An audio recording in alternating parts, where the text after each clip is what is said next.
Award ಆಗಿದೆ, ಈಗಾಗಲೇ award ಆಗಿದೆ. ಇನ್ನು ಅದನ್ನು ಇಂಪ್ಲಿಮೆಂಟ್ ಮಾಡೋದು. ಈಗ ಪರಿಸರ ಇಲಾಖೆ, ಅರಣ್ಯ ಇಲಾಖೆಗೆ ಪರ್ಮಿಷನ್ ಹೋಗಿದೆ. ಕೆಲವೊಂದು ಅವರು ಕ್ವಾರಿ ಕೇಳಿದಾರ, ಮತ್ತೊಂದು ಅದೆಲ್ಲ ನಡೀತಾ ಇದೆ.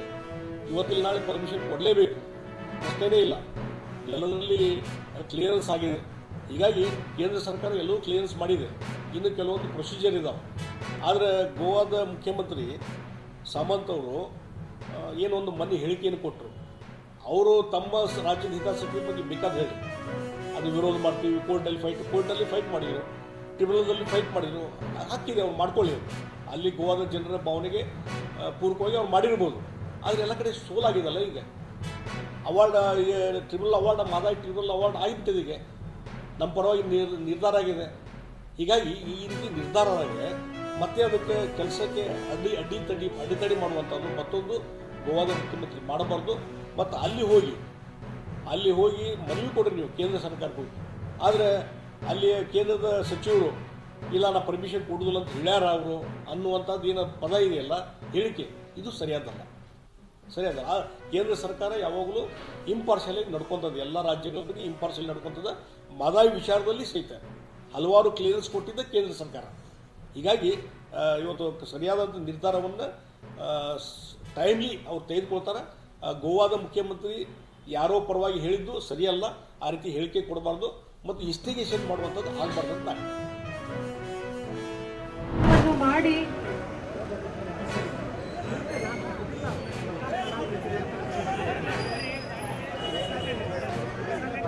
ಯುದ್ಧವನ್ನು ಮಾಡಿ ರಣಹೇಡಿಗಳಿಗೆ ತಕ್ಕ ಉತ್ತರವನ್ನ ಕೊಟ್ಟಿದ್ದಾರೆ.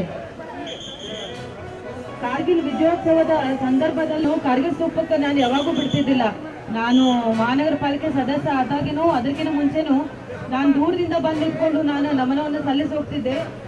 ಆದ್ರೆ ಇವತ್ತು ನನ್ನ ಸೌಭಾಗ್ಯ, ಇವತ್ತು ನನಗೆ ರೀತನ್ನು ಅರ್ಪಿಸುವಂತ ಒಂದು ಅವಕಾಶವನ್ನು ಕಲ್ಪಿಸಿದಂತ ಒಂದು ದೇವಾಧ್ಯಕ್ಷರಾದ ಶ್ರೀ ಬಸವಪ್ರಭು ಹೊಸ್ಕೇರಿ ಅವರಿಂದ ಒಂದೆರಡು ನುಡಿಗಳನ್ನು ಕೇಳಿ.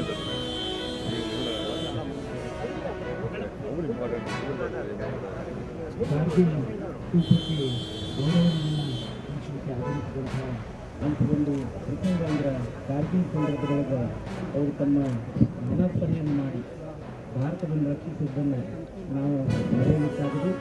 ಆ ಯೋಧರ ತಮ್ಮ ಪ್ರಾಣಾರ್ಪಣೆ ಮತ್ತು ಧೈರ್ಯ, ಶೌರ್ಯ ಮತ್ತು ಅವರ ಸಾಹಸದ ಸಲುವಾಗಿ ಭಾರತ ಆಂತರಿಕವಾಗಿ ಇಷ್ಟು ಸದೃಢವಾಗಿ ಪ್ರಬಲ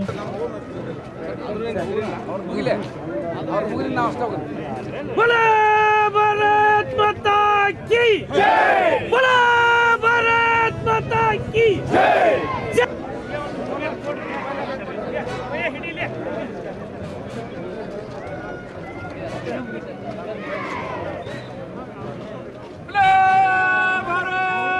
ಅವರ ಆತ್ಮಕ್ಕೆ ಶಾಂತಿ ಕೊಡೋಣ ಅಂತೇಳಿ ಮತ್ತು ಇದೇ ಭಾರತ ದೇಶದ ಮಾತೆಯಲ್ಲಿ ಹುಟ್ಟಿ ಬರಲಿ ಅಂತೇಳಿ ಅವರಿಗೆ ಬೇಡಿಕೊಳ್ಳೋಣ. ಈಗ ಅಖಿಲ ಕರ್ನಾಟಕ ಮಾಜಿ ಸೈನಿಕರ ಸಂಘದ ವತಿಯಿಂದ ಹುಬ್ಬಳ್ಳಿ ಧಾರವಾಡ ಮಹಾನಗರದ ಮಹಾಪೌರಾದ ಶ್ರೀಮತಿ ಜ್ಯೋತಿ ಪಾಟೀಲ್ ಮೇಡಮ್ ಅವರು ಕೂಡ ಇದ್ದಾರೆ. ಅವರ ಜೊತೆಗೆ ಒಂದು ರೀತಿಯ ಅರ್ಪಣೆ ಮಾಡೋದು.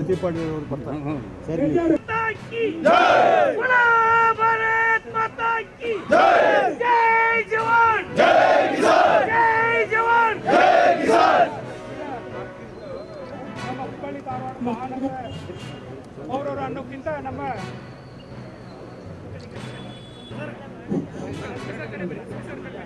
ಮಹಾಪೌರರು ಹಾಗೂ ವೀರ